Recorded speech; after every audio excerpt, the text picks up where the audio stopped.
வணக்கம். சற்று முன் கிடைக்கப்பெற்ற மிக முக்கியமான செய்தி ஒன்று வெளியாகியுள்ளது. எடப்பாடி பழனிசாமி அவர்களுக்கு எதிராக தற்பொழுது நிர்வாகிகள் தொடர்ந்த வழக்கு நீதிமன்றத்தில் தற்பொழுது இரட்டை இலை சின்னத்தை முடக்க வேண்டும். எடப்பாடி பழனிசாமி அவர்கள் பாஜகவின் அடிமையாக மாறிவிட்டார். வெற்றியடையக்கூடிய சுமார் 15 தொகுதிகளை பாஜகவிற்கு தாரை வகித்து விட்டார். குறிப்பாக வெற்றியடையக்கூடிய தொகுதிகளை பாஜகவிற்கு கொடுத்ததால் அங்கு அதிமுகவின் தொண்டர்கள் எடப்பாடியின் மீது கடுமையான கோபத்தில் இருக்கிறார்கள்.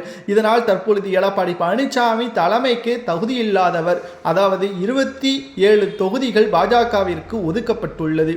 இதில் குறிப்பாக பாஜகவிற்கு ஒரு 5 தொகுதிகள் 6 தொகுதிகள், அதிமுக வெற்றியடையக்கூடிய தொகுதியை கொடுத்தால் பிரச்சனை இல்லை. 25 தொகுதிகள் வரை பாஜக கொடுக்கப்பட்டுள்ள தொகுதிகள் அதிமுக சுலபமாக வெற்றியடையக்கூடிய தொகுதிகள்.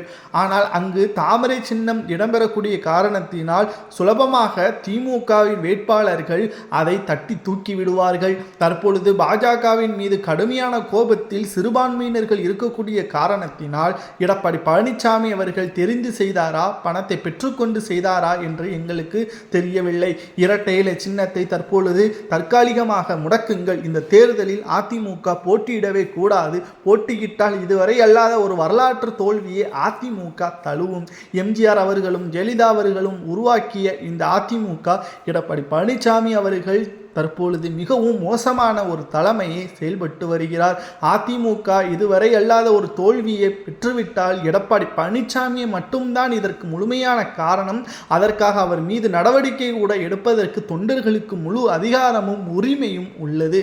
இப்பொழுது முதலில் எடப்பாடி பழனிசாமி அவர்களிடம் இருக்கக்கூடிய இரட்டை இலை சின்னத்தை தற்காலிகமாக முடக்குங்கள் என்று தென் மாவட்ட நிர்வாகிகள் ராமநாதபுரம், குறிப்பாக ஒட்டுமொத்தமாக கோவை மக்களும் அதிமுகவின் இரட்டை இலை சின்னத்தை முடக்க வேண்டும் என்று நீதிமன்றத்தை நாடியுள்ளனர். ஏனென்றால் சுமார் ஒட்டுமொத்த 27 தொகுதிகள் பாஜகவிற்கு ஒதுக்கப்பட்டுள்ளது. கூட்டணிகளுக்கு ஆதரவுகளை கொடுக்க வேண்டும் என்பது உண்மைதான். ஆனால் அதிமுக சுலபமாக வெற்றியடையக்கூடிய தொகுதிகளை பாஜகவிற்கு தாரை வகுத்துவிட்டு அந்த இடத்தில் பாஜக வெற்றியடைந்தாலும் பிரச்சனை இல்லை, அங்கு தோல்வியைதானே தழுவும். ஏனென்றால் அங்கு சிறுபான்மையினர்களது மக்கள் அதிகமாக இருப்பதன் காரணமாக ஒருபோதும் பாஜகவிற்கு ஆதரவுகளை கொடுக்க மாட்டார்கள்.